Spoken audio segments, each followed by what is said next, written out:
ಚರ್ಚ್ನ ಧರ್ಮಗುರು ಒಬ್ಬರು ವೃದ್ಧ ದಂಪತಿಗೆ ಹಲ್ಲೆ ನಡೆಸಿರುವ ಘಟನೆ ವಿಟ್ಲ ಪೊಲೀಸ್ ಠಾಣಾ ವ್ಯಾಪ್ತಿಯ ಪುಣಚ ಗ್ರಾಮದ ಪರಿಯಾಲ್ ತಡ್ಕ ಎಂಬಲ್ಲಿ ನಡೆದಿದೆ ಎನ್ನಲಾಗುತ್ತಿದ್ದು, ಈ ಕುರಿತಾದ ವಿಡಿಯೋವೊಂದು ಸಾಮಾಜಿಕ ಜಾಲತಾಣದಲ್ಲಿ ವೈರಲ್ ಆಗಿದೆ. ಮನೇಲಾ ಪರಿಯಾಲ್ ತಡ್ಕದ ಕ್ರೈಸ್ಟ್ ಕಿಂಗ್ ಪ್ಯಾರಿಶ್ನ ಪಾದ್ರಿ ನೆಲ್ಸನ್ ಒಲಿವೆರಾ ಹಲ್ಲೆ ಆರೋಪಿ ಎನ್ನಲಾಗಿದೆ. ವೃದ್ಧ ದಂಪತಿ ಮತ್ತು ಪಾದ್ರಿ ಮಧ್ಯೆ ಯಾವ ವಿಚಾರದಲ್ಲಿ ಗಲಾಟೆ ನಡೆದಿದೆ ಎಂಬುದು ತಿಳಿದುಬಂದಿಲ್ಲ. ಹಲ್ಲೆ ಬಗ್ಗೆ ಸಂತ್ರಸ್ತ ದಂಪತಿ ವಿಟ್ಲ ಪೊಲೀಸ್ ಠಾಣೆಯಲ್ಲಿ ದೂರು ದಾಖಲಿಸಿದ್ದಾರೆ.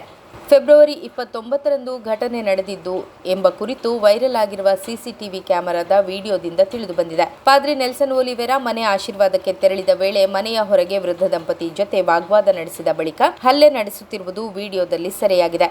ವಿಡಿಯೋದಲ್ಲಿ ಪಾದ್ರಿಯು ವೃದ್ಧರೊಬ್ಬರ ಮೇಲೆ ಹಲ್ಲೆ ನಡೆಸಿ ಕುತ್ತಿಗೆ ಪಟ್ಟಿ ಹಿಡಿದು ಎಳೆದೊಯ್ದು ತೀವ್ರ ಹಲ್ಲೆ ನಡೆಸಿದ್ದಾರೆ. ಈ ವೇಳೆ ಪತಿಯ ರಕ್ಷಣೆಗೆ ಮುಂದಾದ ಮಹಿಳೆಗೆ ಪಾದ್ರಿ ಒದೆಯುವುದು ಸಾಮಾಜಿಕ ಜಾಲತಾಣದಲ್ಲಿ ವೈರಲ್ ಆಗಿರುವ ವಿಡಿಯೋದಲ್ಲಿದೆ.